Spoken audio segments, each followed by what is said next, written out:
Hello guys, welcome to फ्रता classes. कैसे हैं आप सब लोग। तो गाइज आज का जो अपना सेशन होने वाला है उसके अंदर हम बात करने वाले हैं नदियों के बारे में। नदियों से संबंधित कुछ इंपॉर्टेंट क्वेश्चंस के बारे में हम लोग बात करने वाले हैं जो आपके रेलवे एनटीपीसी परीक्षा के अंदर पूछे गए थे। 6 फेज तक एग्जाम हो चुकी है आरआरबी एनटीपीसी की। 7 फेज की एग्जाम होनी बाकी थी, लेकिन ये कोरोना वायरस के चक्कर में उसको पोस्टपोन कर दिया गया है। लेकिन जल्दी एग्जाम होगी आने वाले समय के अंदर। तो 6 फेज तक जितने भी क्वेश्चन पूछे गए हैं आरआरबी एनटीपीसी के अंदर नदियों से संबंधित, उन क्वेश्चन के बारे में हम लोग देखने वाले हैं। ओके, तो गाइज इस वीडियो को अंत तक जरूर देखेगा। साथ ही साथ गाइज अगर आप हमारे इस चैनल पे पहली बार जुड़ रहे हैं तो हमारे इस चैनल को जरूर सब्सक्राइब कीजिएगा और बेल आइकन को दबाना ना भूलें, जिससे कि आपको आगे आने वाली हर नई वीडियो की अपडेट आपको मिलती रहेगी। ओके, तो गाइज चलते हैं क्वेश्चन की तरफ। फर्स्ट क्वेश्चन देखिए, फर्स्ट है, उससे पहले अंतर्राष्ट्रीय नदियों से संबंधित क्वेश्चंस के बारे में हम लोग डिस्कस करने वाले हैं जो एग्जाम के अंदर पूछे गए थे। फर्स्ट क्वेश्चन होगा कि सबसे लंबी दूरी तय करने वाली नदी कौन सी है। सबसे जो लंबी दूरी तय करने वाली नदी की बात की गई है तो नील नदी अपना राइट आंसर होगा इस क्वेश्चन का, जो सबसे लंबी दूरी तय करने वाली नदी है। यह जो नदी है वो अफ्रीका की सबसे बड़ी झील विक्टोरिया से निकलकर विस्तृत सहारा मरुस्थल के पूरी भाग को पार करती हुई उत्तर में भूमध्य सागर में पड़ती है गाइस। कौन सी? नील नदी। लंबाई की हम बात की जाए 6650 किलोमीटर। एग्जाम के अंदर पूछा जाता है कि नील नदी की लंबाई कितनी है, 6650 किलोमीटर है। ओके, अगला क्वेश्चन कि विक्टोरिया जलप्रपात किस नदी में स्थित है। विक्टोरिया जलप्रपात की बात की गई है, कौन सी नदी में स्थित है? तो जेम्बेजी नदी जो अफ्रीका के अंदर है उसके अंदर ये स्थित है। ठीक है, ये अफ्रीका की चौथी सबसे बड़ी लंबी नदी है गाइज, जेम्बेजी नदी, जो 50 मीटर ऊंची विक्टोरिया जलप्रपात स्थित है इसके ऊपर। और गाइज ये हिंद महासागर में गिरने वाली सबसे बड़ी अफ्रीकी नदी है। एग्जाम के अंदर अगर पूछा जाए कि हिंद महासागर में गिरने वाली सबसे बड़ी अफ्रीकी नदी कौन सी है तो वह है जेम्बेजी नदी। अगला क्वेश्चन है कि पीली नदी किसे कहा जाता है। पीली नदी की बात की गई है तो ये हुआंग को कहा जाता है। हुआंग को क्या कहते हैं? पीली नदी कहा जाता है, जो चीन के अंदर है। ओके, हुआंग जो चीन के अंदर है। बात करते हैं इसकी लंबाई के बारे में तो 5464 किलोमीटर इसकी लंबाई है।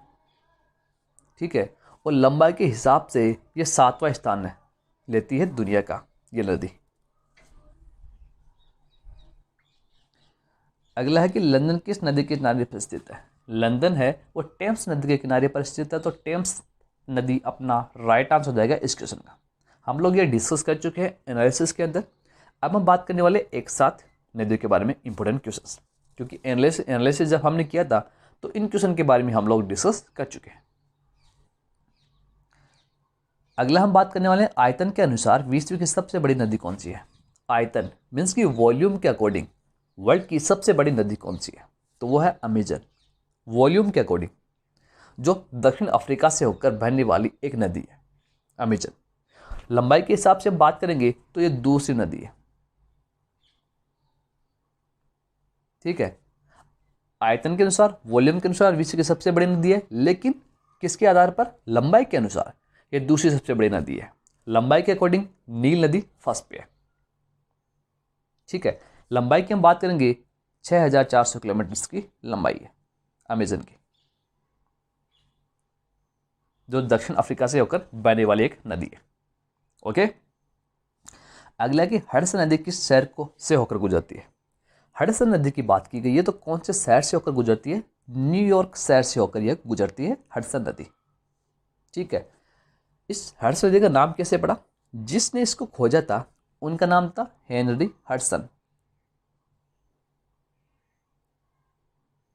उन्हीं के नाम पर इस नदी का नाम पड़ गया है।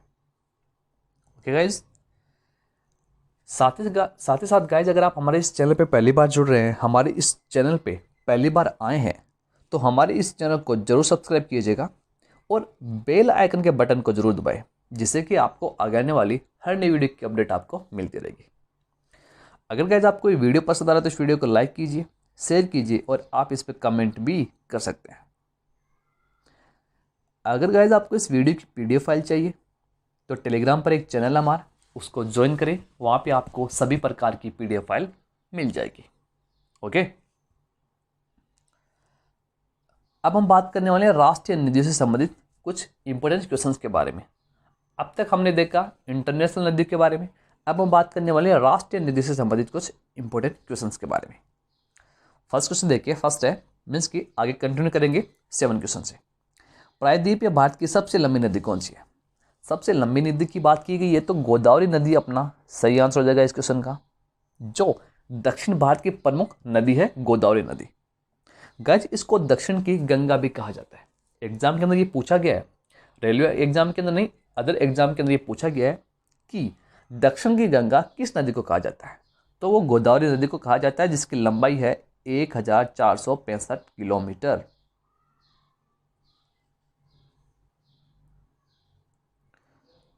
अगले क्वेश्चन की डॉल्फिन भारत की किस नदी में पाई जाती है? डॉल्फिन है वो भारत की व्यास नदी में, गंगा नदी में और ब्रह्मपुत्र नदी में पाई जाती है। इन तीनों नदियों के अंदर डॉल्फिन पाई जाती है।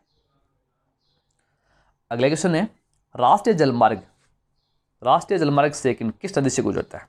राष्ट्रीय जलमार्ग द्वितीय किस नदी से होकर गुजरता है? तो ये ब्रह्मपुत्र नदी से होकर गुजरता है।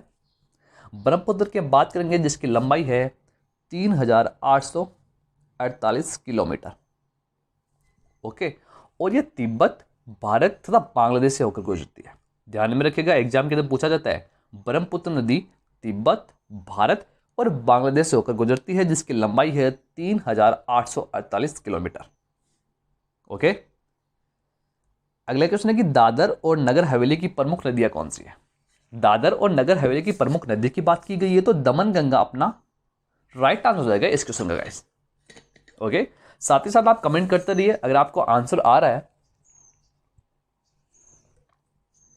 तो आप कमेंट कर सकते हैं गाइस। अगला कि कौन सी नदी सतपुड़ा से निकलती है? सतपुड़ा से 3 नदियां निकलती है, नर्मदा, ताप्ती और महानदी। ये तीनों नदियां सतपुड़ा से निकलती है। अगला है कि कुंभ मेला शिप्रा नदी पर लगाया जाता है, यह कौन से राज्य में? कुंभ मेले की बात की गई है जो शिप्रा नदी के ऊपर लगाया जाता है। एक तो ये क्वेश्चन हो गया कि कौन सी नदी पे लगाया जाता है? शिप्रा नदी पे। एक बात की गई है कौन से राज्य में स्थित है? मध्य प्रदेश, उज्जैन शहर के अंदर स्थित है। उज्जैन शहर के अंदर जो मध्य प्रदेश के अंदर है। मध्य प्रदेश के बारे में हम बात करेंगे। राजधानी जिसकी भोपाल है, कैपिटल जिसकी भोपाल है, ठीक है। मुख्यमंत्री शिवराज सिंह चौहान है। राज्यपाल की बात करेंगे तो आनंदीबेन पटेल यहाँ की राज्यपाल है गाइस। अगला क्वेश्चन देखिए, अगला है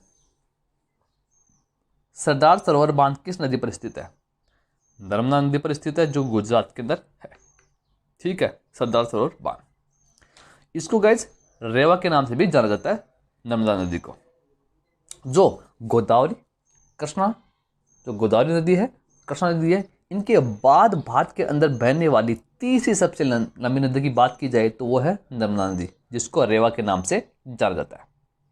इसे मध्य प्रदेश की जीवन रेखा भी कहा जाता है गाइस, क्योंकि मध्य प्रदेश को ये पानी आपूर्ति की पानी देती है मध्य प्रदेश राज्य को। और ये जो बहती है नदी नर्मदा नदी वो पूर्व से पश्चिम की तरफ बहती है, जिसकी लंबाई है 1312 किलोमीटर। ओके, अगले क्वेश्चन देखिए, अगला है स्वतंत्रता के बाद सबसे पहली परियोजना किस नदी पर बनाई गई थी? तो वो दामोदर नदी के ऊपर बनाई गई थी, जो पश्चिम बंगाल और झारखंड में बहने वाली एक नदी है, उसके ऊपर बनाई गई थी सबसे पहले। अगले क्वेश्चन देखिए, अगला है कौन सी नदी पूर्व से पश्चिम की तरफ बहती है? पूर्व से पश्चिम की तरफ बहने वाली नदी के बारे में बात की गई, जो अभी हम लोगों ने डिस्कस किया था, जिसको रेवा के नाम से जाना जाता है, वो है नर्मदा नदी, जिसकी लंबाई की बात की जाए तो 1312 किलोमीटर है।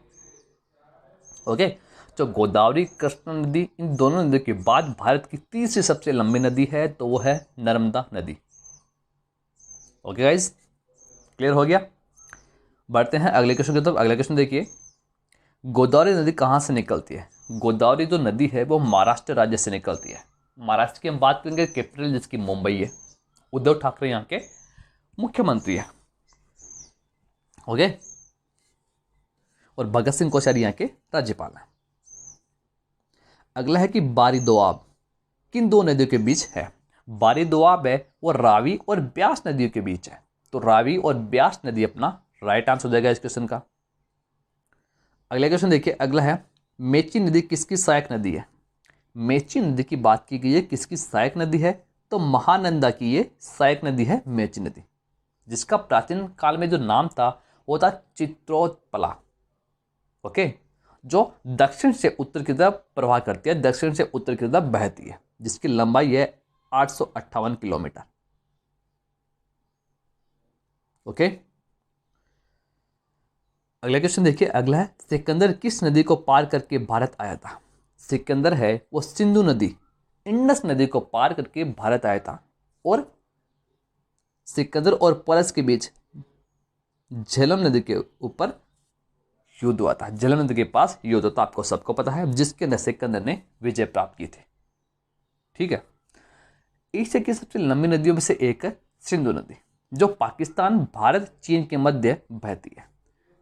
3610 किलोमीटर इसकी लंबाई है गाइस। ओके, इंडस की। अगला है कि किस राज्य में सियांग नदी पर 300 मीटर का भारत का सबसे लंबा single lane steel cable suspension bridge बना हुआ है? तो ये बना हुआ है अरुणाचल प्रदेश के। अरुणाचल प्रदेश के बारे में बात कर लेते हैं कुछ। कैपिटल जिसकी ईटानगर है, मुख्यमंत्री यहाँ पे पेमा खांडू है, राज्यपाल बीडी मिश्रा है। ये था अरुणाचल प्रदेश के बारे में, उनके सीएम के बारे में, उनके गवर्नर के बारे में, और उनकी कैपिटल के बारे में हमने देखा है, जो एग्जाम के अंदर क्वेश्चन पूछा जाता है। अगला हम बात करने वाले कि कोलकाता बंदरगाह किस नदी के तट पर स्थित है? तो ये हुगली नदी के तट पर स्थित है, तो हुगली नदी अपना करेक्ट आंसर हो जाएगा इस क्वेश्चन का। बढ़ते हैं अगले क्वेश्चन की तरफ। अगला क्वेश्चन देखिए, माजुली आइलैंड किस नदी पर स्थित है? माजुली आइलैंड ब्रह्मपुत्र नदी के ऊपर स्थित है, तो ब्रह्मपुत्र अपना राइट आंसर हो जाएगा इस क्वेश्चन का। अगला क्वेश्चन देखिए गाइस, अगला है इनमें से कौन सी नदी हिमालय से नहीं निकलती? हिमालय से नहीं निकलती नदी है, तो ऑप्शन के अकॉर्डिंग महानदी अपना करेक्ट आंसर हो जाएगा। ऑप्शन नंबर सी अपना राइट आंसर हो जाएगा। महानदी क्या है? हिमालय से नहीं निकलती गाइस। महानदी की बात की जाए तो ये रायपुर में सिहावा नामक पर्वत श्रेणी से निकलती है, लेकिन गंगा, झेलम, यमुना ये कहां से निकलती है? हिमालय से। अगला कि भारत में कितने प्रकार की नदी प्रणाली है? अच्छा क्वेश्चन है। भारत के अंदर 4 प्रकार की नदी प्रणाली है। पहले हम बात की जाए हिमालय की नदियां। सेकंड की हम बात की जाए प्रायद्वीपीय नदियां। थर्ड की हम बात की जाए तटवर्ती, और फोर्थ की हम बात की जाए तो अंतः स्थलीय प्रवाह क्षेत्र। ये 4 प्रकार की नदी प्रणाली है भारत के अंदर। अगला क्वेश्चन देखिए, अगला है कृष्णा, कावेरी, गोदावरी और ब्रह्मपुत्र नदी में से अलग नदी कौन सी है? तो ब्रह्मपुत्र नदी अलग है कृष्णा, कावेरी और गोदावरी में से। अगला क्वेश्चन देखिए, अगला है सिकंदर और पोरस के बीच किस नदी के पास युद्ध हुआ था? तो सिकंदर और पोरस के बीच झेलम नदी के पास युद्ध हुआ था, जिसके अंदर सिकंदर ने वो विजय प्राप्त की थी। उस युद्ध के अंदर इस युद्ध को, जो युद्ध हुआ था, इसको हाइडेस पीस का युद्ध भी कहा जाता है। ओके, ये भी ध्यान में रखिएगा साथ साथ। अगला क्वेश्चन है कि हड़प्पा किस नदी के किनारे स्थित है? हड़प्पा रावी नदी के किनारे पर स्थित है। बात की जाए हड़प्पा की खोज किसने की थी? दयाराम साहनी के द्वारा इसकी खोज की गई थी। तो दयाराम साहनी अपना राइट आंसर हो जाएगा इस क्वेश्चन का। ओके, अगला क्वेश्चन है कि तीस्ता और दिहांग नदी के बीच में हिमालय को क्या कहते हैं? इसको असम हिमालय कहा जाता है, तीस्ता और दिहांग नदी के बीच के। गाइस, अगले क्वेश्चन की तरफ चलते हैं। अगला क्वेश्चन देखिए, वरुण अरुण नदी किस नदी की सहायक नदी है? ये कोसी नदी की सहायक नदियां हैं, वरुण और अरुण। ओके गाइस, अगला देखिए ताप्ती नदी कहाँ से निकलती है? हम लोग डिस्कस कर चुके हैं ताप्ती नदी कहाँ से? सतपुड़ा की पहाड़ियों से निकलती है। तो सतपुड़ा की पहाड़ियाँ अपना राइट आंसर हो जाएगा इस क्वेश्चन का। चलते हैं बिना टाइम वेस्ट किए हुए अगले क्वेश्चन की तरफ। अगले क्वेश्चन देखिए, हीराकुंड बांध किस नदी पर स्थित है? महानदी के ऊपर कौन सा हीराकुंड बांध स्थित है गाइस? तो महानदी अपना राइट आंसर हो जाएगा इस क्वेश्चन का। अगला क्वेश्चन देखिए, अगला है, इडुक्की बांध किस नदी पर स्थित है? पेरियार नदी के ऊपर स्थित है। तो पेरियार अपना क्या होगा? करेक्ट आंसर हो जाएगा इस क्वेश्चन का। अगला क्वेश्चन देखिए, अगला है, इंदिरा सागर बांध किस नदी पर स्थित है? नर्मदा नदी के ऊपर स्थित कौन सा है? इंदिरा सागर बांध। तो नर्मदा नदी क्या होगा अपना? राइट आंसर हो जाएगा इस क्वेश्चन का। ओके,